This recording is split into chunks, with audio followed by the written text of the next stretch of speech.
Magandang araw sa aking masigasig na guro sa asignaturang ito, asignaturang Filipino. Sa pagkakataong ito, ang iyong tagapaglingkod, Francie Jelmarie L. Castillo, mula sa kursong BSM 21 na maglalahad ngayon ng isang kultura mula sa aking pinagmulang probinsya ng Sultan Kudarat, lungsod ng Tacorong, na may kaugnayan sa aking pag-aaral dito sa Pamantasan Universidad ng De La Salle University, Dasmariñas. Ang kulturang ito ay nabibilang sa pang-ekonomiko na kung saan ito ay ang isang pagsasaka. Ang magsasaka o magbubukid ay isang taong nagtatanim at nagpapatubo ng mga pananim at nag-aalaga ng mga hayop at nabubuhay ng mga organismong gagamitin bilang pagkain at bilang hilaw ng mga materyales. Isa itong karaniwang hanap buhay para sa mga taong magbuhat na magsimula o magkaroon ng kabihasnan. Ang pagsasaka ay mahalaga dahil dito nanggagaling ang mga pagkain ng ating lipunan. Kung walang magsasaka, tayo ay hindi mabubuhay. Ang mga bigas, prutas, gulay, at ang marami pang produkto na nanggagaling dahil sa pagsasaka ay importante sa kabuhayan ng ating bansa dahil ang mga produkto ay naipapabili sa mga mamamayan at pati na rin na-export sa ibang bansa at nakakatulong sa kabuoang ekonomiya ng ating bansa.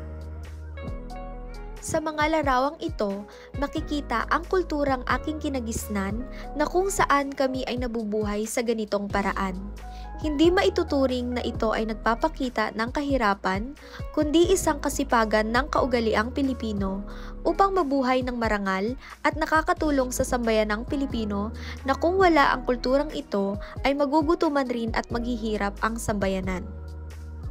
Ito rin ang kulturang kinagisnan at kinamulatan ng mga henerasyon mula sa mga magulang, ang kasipagan at tiyaga ng mga magsasaka upang mabuhay at maitaguyod ang kanilang mga pamilya.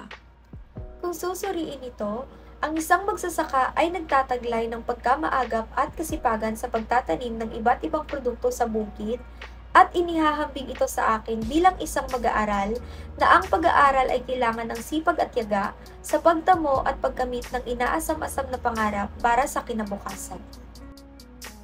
Masasabi ko na ito ay may kaugnayan sa akin bilang isang mag-aaral na ang katangiang kasipagang taglay ng isang magsasaka ay nahahalin tulad at naihahambing sa aking pag-aaral na kailangan ng kasipagan upang matamo ang minimithi sa hinaharap, hindi lang sa aking pangarap, kundi sa pangarap din ng aking mga magulang na ako ay makapagtapos sa kursong ito mula dito sa Universidad ng De La Salle University, Dasmariñas.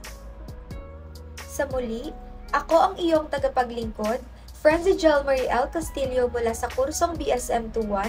Maraming salamat sa panonood.